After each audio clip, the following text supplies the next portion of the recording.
Hello guys, welcome to UPSC point. दोस्तों, आज के इस वीडियो में हम वायरस यानी विषाणु से होने वाले प्रमुख रोगों को ट्रिक के माध्यम से याद करने वाले हैं। सबसे पहले हम इनके नामों को याद करेंगे, फिर एक एक को डिटेल से पढ़ने वाले हैं। इसमें मैंने कुछ एक्स्ट्रा पॉइंट भी ऐड किए हैं जो कि आपके एग्जाम के लिहाज से काफ़ी महत्वपूर्ण है। तो चलिए वीडियो की शुरुआत करते हैं। सबसे पहले हम बात करते हैं कि वायरस से कौन कौन से रोग होते हैं। दोस्तों, वायरस से जो भी रोग होते हैं उनके नामों को याद करने के लिए आप एक छोटी सी ट्रिक का इस्तेमाल कर सकते हैं, और वो ट्रिक है रेखा हमें छोड़ गई है एसीपी साहब। कोई एसीपी साहब के पास में गया है, शिकायत कर रहा है कि रेखा हमें छोड़ गई है, रेखा ने हमको धोखा दे दिया है। तो बस आपको इतना सा ही याद रखना है, रेखा हमें छोड़ गई है एसीपी साहब। तो देखिए, रेखा के रे से हो जाएगा रेविज, खा से हो जाएगा खसरा। ठीक है, इसके बाद हमें के हा से हो जाएगा दोस्तों हर्पेज, और में से हो जाएगा मेनिनजाइटिस। छोड़ से हो जाएगा दोस्तों आपका छोटी माता और डेंगू ज्वर। गई के गा से हो जाएगा दोस्तों आपका गलसुआ, और ई से हो जाएगा इन्फ्लुएंजा। हे से हो जाएगा दोस्तों आपका हेपेटाइटिस। ए से हो जाएगा एड्स, सी से हो जाएगा चेचक, और पी से हो जाएगा पोलियो। तो बस आपको इतना सा ही याद रखना है, रेखा हमें छोड़ गई है एसीपी साहब। साहब मैंने इस वजह से जोड़ा है ताकि हमारा सेंटेंस बन जाए। अब हम एक एक को डिटेल से पढ़ते हैं दोस्तों, और इसमें मैंने बहुत ज़्यादा इंपॉर्टेंट पॉइंट को ऐड किया है, तो इसको बिल्कुल भी स्किप नहीं करना है। सबसे पहले हम बात करते हैं रेबीज की। दोस्तों, रेबीज जो है वो वायरस से होने वाली बीमारी है। इससे प्रभावित अंग की बात करें तो इससे हमारा मस्तिष्क और केंद्रीय तंत्रिका तंत्र प्रभावित होता है। अब देखिए, रेबीज कौन से वायरस की वजह से होता है, ये अक्सर परीक्षा में पूछा जाता है। तो रेबीज जो है वो रेबीज वायरस की वजह से होता है, जो कि रेविडोविरिड परिवार का सदस्य है। लक्षण की बात करें, अगर किसी को रेबीज हो जाता है तो कौन कौन से लक्षण हमें देखने को मिलेंगे, तो सामने वाले बंदे को कमजोरी होगी, सिर दर्द होगा, बुखार होगा, और पागलपन के लक्षण हमें यहाँ पर देखने को मिलेंगे। दोस्तों, नोट में जो भी पॉइंट दिए हैं वो काफी इंपॉर्टेंट है, तो यहाँ पर बहुत अच्छे से ध्यान पर रखना है। दोस्तों, हर वर्ष 28 सितंबर को विश्व रेबीज दिवस मनाया जाता है। अच्छे से याद रखेंगे, 28 सितंबर को विश्व रेबीज दिवस मनाया जाता है। यह एक जूनोटिक रोग है, यानी जानवरों से इंसानों में फैलता है। तो देखिए, एक प्रश्न बन सकता है कि रेबीज जो है वो जूनोटिक बीमारी है या नहीं है। तो अच्छे से याद रखेंगे, यह एक जूनोटिक रोग है जो कि जानवरों से इंसानों में फैलता है। दोस्तों, रोगी को हाइड्रोफोबिया होने लगता है, यानी वह पानी से डरने लग जाता है। तो अच्छे से इसको याद रखना है। चलिए अब हम आगे बढ़ते हैं। अगला है दोस्तों खसरा। खसरा से प्रभावित अंग की बात करें तो इससे हमारा संपूर्ण शरीर प्रभावित होता है। और ये जो खसरा है कौन से वायरस की वजह से होता है, तो ये होता है मोरविली वायरस की वजह से। अच्छे से याद रखेंगे, खसरा कौन सी वायरस की वजह से होता है, तो कौन सा वायरस है, मोरविली वायरस। अगर किसी को खसरा हो जाता है तो कौन कौन से लक्षण देखने को मिलेंगे, तो देखिए, शरीर में लाल दाने आने लगते हैं, बड़ी बड़ी फुंसियां होने लगती है, उसको खांसी होगी, जुकाम होगा, और आंखों से पानी आएगा, आंखें रेड हो जाएगी। नोट की बात करें तो यह एक वायुजनित रोग है, जिसका अर्थ है कि यह संक्रमित व्यक्ति के सांस लेने, खांसने, छींकने और बात करने से हवा के माध्यम से फैलता है। ठीक है, चलिए अब हम आगे बढ़ते हैं दोस्तों। अगली बीमारी का नाम है हर्पेज। अगर हर्पेज से प्रभावित अंग की बात करें तो इससे हमारी त्वचा प्रभावित होती है। अगर किसी को हर्पेज होता है तो कौन से वायरस की वजह से होता है, तो इस वायरस का नाम है हर्पेज वायरस। अगर किसी को हर्पेज हो गया तो कौन कौन से लक्षण देखने को मिलेंगे,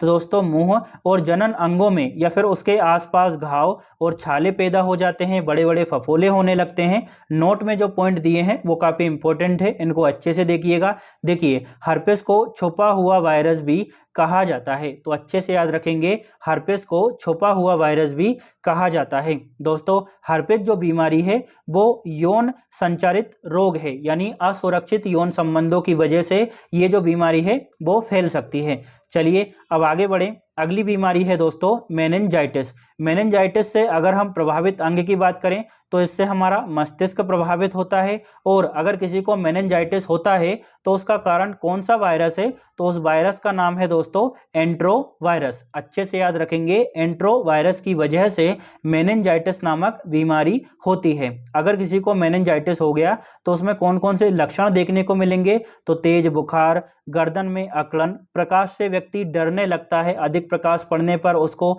मति भ्रम होने लगता है, कंफ्यूजन होने लगता है, सही निर्णय नहीं ले पाता और उसका सिर दर्द होने लगता है। देखिए दोस्तों, हम हमारी ट्रिक के हिसाब से ही पढ़ रहे हैं। सबसे पहले हमने पढ़ा रेबीज, फिर हमने पढ़ा खसरा, फिर हमने पढ़ा दोस्तों हर्पेस और अब हम पढ़ रहे हैं मेनिनजाइटिस। तो इसी तरह से हम ट्रिक के हिसाब से पढ़ रहे हैं, तो इस ट्रिक को अच्छे से याद रखेंगे। ट्रिक का नाम क्या है? रेखा हमें छोड़ गई एसीपी साहब। नोट में मेनिनजाइटिस से रिलेटेड कुछ इंपॉर्टेंट पॉइंट नहीं मिला है जो कि एग्जाम के लिहाज से महत्वपूर्ण हो।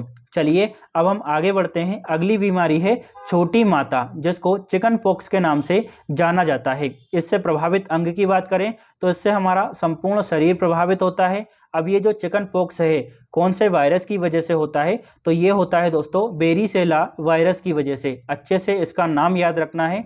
कौन सा वायरस है? Varicella virus. लक्षणों की बात करें तो शरीर पर लाल दाने, खुजली, बुखार और सिर दर्द इसके कुछ लक्षण हैं। हालांकि अगर किसी को छोटी माता होती है तो ये आपने कई सारी मूवीज में देखा होगा, छोटी छोटी फुंसियां होने लगती है। नोट की बात करें तो यह एक संक्रामक रोग है जो पीड़ित व्यक्ति के खांसने और छींकने से फैल सकता है। चलिए अब हम आगे बढ़ते हैं। अगला है दोस्तों डेंगू बुखार। डेंगू बुखार से अगर प्रभावित अंग की बात करें तो इससे हमारे प्लेटलेट्स प्रभावित होते हैं। हमारा तंत्रिका तंत्र यानी हमारा जो नर्वस सिस्टम है वो कमजोर हो जाता है और प्लेटलेट्स गिरने लगते हैं। अब ये जो डेंगू बुखार है ये कौन से वायरस की वजह से होता है? तो ये होता है अरवो वायरस की वजह से। अच्छे से इसका नाम याद रखना है, अरवो वायरस की वजह से डेंगू बुखार होता है। लक्षणों की बात करें तो आंखों, पेशियों, सिर और जोड़ों में काफी दर्द होता है। नोट में जो भी पॉइंट दिए हैं वो काफी महत्वपूर्ण हैं। दोस्तों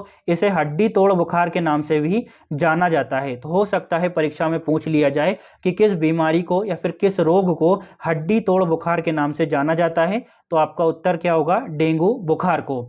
ये जो डेंगू है वो एडीज इजिप्ट मच्छर के काटने की वजह से फैलता है। तो इस मच्छर का नाम अच्छे से याद रखना है। एडीज इजिप्ट मच्छर के काटने की वजह से हमें डेंगू बीमारी हो सकती है। 2018 में एसएससी सीजीएल में यहाँ से प्रश्न पूछा जा चुका है कि ये जो एडीज मच्छर है वो किस प्रकार के जल में पाया जाता है? साफ जल में पाया जाता है, शुद्ध जल में पाया जाता है, खारे जल में पाया जाता है या फिर मीठे जल में पाया जाता है? तो इसको अच्छे से याद रखेंगे कि ये जो एडीज मच्छर है वो साफ पानी में पनपता है। और दोस्तों ये जो डेंगू का मच्छर है ना, एडीज इजिप्ट मच्छर, ये दिन में काटता है। एक और प्रश्न 2019 में यहाँ से आया है एसएससी सीजीएल में, ये पूछा गया है कि डेंगू का जो वायरस है वो किस प्रकार का वायरस है, यानी ये जो अरबो वायरस है वो किस प्रकार का वायरस है? तो ये आरएनए वायरस है। तो इसको भी अच्छे से याद रखना है। दोस्तों अगर आपको वीडियो अच्छी लग रही हो तो लाइक, शेयर और सब्सक्राइब जरूर करिएगा, साथ ही अपना रिस्पॉन्स कमेंट में जरूर डालिएगा। चलिए अब आगे बढ़ें। अगली जो बीमारी है वो है दोस्तों गलसुआ। गलसुआ से हमारी कौन सा अंग प्रभावित होता है? तो इससे हमारा पेरोडिड ग्लैंड प्रभावित होती है। यह गाल के पास में होती है और लार बनाने का काम करती है। कौन सी ग्रंथि प्रभावित होती है? पेरोटिड ग्रंथि। कौन से वायरस की वजह से हमें गलसुए का सामना करना पड़ता है? तो इसका नाम है दोस्तों पैरामिक्सो वायरस। अच्छे से इसका नाम याद रखना है। पैरामिक्सो वायरस की वजह से गलसुआ हो सकता है। लक्षणों की बात करें तो ज्वर के साथ यानी बुखार के साथ मुंह खोलने में कठिनाई होती है, थूक निगलने में कठिनाई होती है, खाना खाने में कठिनाई होती है। तो अगर किसी को गलसुआ हुआ है तो उसको समझ आ गया होगा कि कौन कौन सी समस्याएं सामना हम करते हैं गलसुआ के दौरान। नोट में जो पॉइंट दिए हैं वो काफ़ी इंपॉर्टेंट है। 2021 में एसएससी सीजीएल में पूछा गया एक प्रश्न है गलसुआ से। प्रश्न क्या था? गलसुआ जो रोग है वो किस प्रकार के वायरस से होता है? गलसुआ जो रोग है वो किस प्रकार के वायरस से होता है? तो आरएनए वायरस से, मतलब पैरामिक्सो वायरस जो है वो एक आरएनए वायरस है। अगला प्रश्न पूछा गया था 2022 में दोस्तों एसएससी जीडी में। क्या पूछा गया था कि गलसुआ से बचाव के लिए कौन सी वैक्सीन दी जाती है? तो इसका राइट आंसर है एमएमआर प्रकार की जो वैक्सीन है वो गलसुआ से बचाव के लिए दी जाती है। चलिए अब हम आगे बढ़ते हैं। अगली जो बीमारी है उसका नाम है इन्फ्लुएंजा। दोस्तों इन्फ्लुएंजा से प्रभावित अंग की बात करें तो इससे हमारा श्वसन तंत्र प्रभावित होता है। और ये जो इन्फ्लुएंजा है वो कौन से वायरस की वजह से होता है? तो वायरस का नाम अच्छे से याद रखेंगे। क्या नाम है? Myxo virus. मिक्सो वायरस की वजह से इन्फ्लुएंजा रोग होता है। इसका नाम अच्छे से याद रखना है। अगर किसी को इन्फ्लुएंजा हो गया है तो कौन कौन से लक्षण देखने को मिलेंगे? तो दोस्तों बुखार, गले में खराश, खांसी, सिर दर्द, कमजोरी और थकान जैसे लक्षण हमें इन्फ्लुएंजा के दौरान देखने को मिलते हैं। नोट में जो पॉइंट दिए हैं उनको अच्छे से सुनना है और देखना है। दोस्तों इसको सामान्य भाषा में फ्लू भी कहा जाता है। किसको कहा जाता है? इन्फ्लुएंजा को। दोस्तों ये जो बीमारी है इन्फ्लुएंजा, ये कई प्रकार की होती है, टाइप ए, बी, सी और डी। लेकिन ये जो इन्फ्लुएंजा का टाइप ए है ना, वो सबसे खतरनाक होता है। तो यहाँ पर आपको इतना समझ आ गया होगा। चलिए अब हम आगे बढ़ते हैं दोस्तों। अगली बीमारी है हेपेटाइटिस। देखिए दोस्तों, हम हमारी ट्रिक के हिसाब से ही पढ़ रहे हैं, उसी के हिसाब से मैंने सारी चीज़ों को अरेंज किया है। तो ट्रिक को अपने माइंड में रखिएगा, इसी वजह से मैंने यहाँ से हटाई नहीं है। ट्रिक क्या है? रेखा हमें छोड़ गई है एसीपी साहब। तो ऐसे क्या हो गया? हेपेटाइटिस। दोस्तों हेपेटाइटिस से प्रभावित अंग की बात करें तो इससे हमारा यकृत यानी लीवर प्रभावित होता है। अब हेपेटाइटिस कौन से वायरस की वजह से होता है? तो ये होता है हेपेटाइटिस वी वायरस की वजह से। दोस्तों हेपेटाइटिस जो है कई प्रकार का होता है, ए, बी, सी, डी, इस तरह से हेपेटाइटिस के कई टाइप हैं। अगर नॉर्मली पूछा जाए कि हेपेटाइटिस जो है कौन से विषाणु की वजह से होता है, तो आपका आंसर क्या होगा? हेपेटाइटिस बी वायरस की वजह से। लक्षणों की बात करें तो पेशाब का पीला होना, आंख और त्वचा हमारी पीली होने लगती है। नोट में जो पॉइंट दिए हैं उनको अच्छे से सुनना है। दोस्तों हेपेटाइटिस कई टाइप का होता है। तो हेपेटाइटिस टाइप ए और बी पानी द्वारा संचरित होते हैं। अगर आपने किसी का झूठा पानी पी लिया और उसको हेपेटाइटिस रोग है तो वो आपको हो जाएगा। पानी अशुद्ध है तो अगर आपने वो पी लिया और उसमें हेपेटाइटिस के वायरस हैं तो आपको हेपेटाइटिस हो सकता है। दोस्तों हेपेटाइटिस के दूसरे टाइप यानी वी, सी, डी और जी रक्त संचरण के माध्यम से फैलते हैं। तो अगर आप ए और बी को ही अच्छे से याद रख लेते हैं तो बाकी वालों को याद करने की जरूरत नहीं है। चलिए अब हम आगे बढ़ते हैं। अगला रोग है एड्स। एड्स का फुल फॉर्म हमेशा ही परीक्षाओं में पूछा जाता है, तो इसका फुल फॉर्म है एक्वायर्ड इम्यूनो डिफिशियंसी सिंड्रोम। इसको अच्छे से याद रखना है। एड्स का फुल फॉर्म क्या है? Acquired immuno deficiency syndrome. प्रभावित अंग की बात करें तो इससे हमारा प्रतिरक्षा प्रणाली जो है वो प्रभावित होती है। अब ये जो एड्स है कौन से वायरस से होता है? तो ये होता है एचआईवी वायरस की वजह से, जिसका फुल फॉर्म है ह्यूमन इम्यूनो डिफिशियंसी वायरस। ठीक है, एचआईवी वायरस की वजह से एड्स होता है। लक्षणों की बात करें तो रोग प्रतिरोधक क्षमता जो है वो नष्ट होने लगती है। नोट में जो पॉइंट दिए हैं उनको अच्छे से सुनना है। अगर एड्स का संक्रमण जो है वो कौन कौन से कारणों से होता है, उसके कारणों की बात करें तो असुरक्षित यौन संबंधों की वजह से आपको एड्स हो सकते हैं। ठीक है, संक्रमित सुई की वजह से आपको एड्स हो सकता है। मान लीजिए कोई व्यक्ति को एड्स हो रहा है और उसको सुई लगाई गई है और वो ही सुई बिना चेंज किए आपको लगा दी तो आपको भी एड्स हो सकते हैं। संक्रमित रक्त की वजह से भी एड्स हो सकता है। मां से बच्चे को भी एड्स फैल सकता है।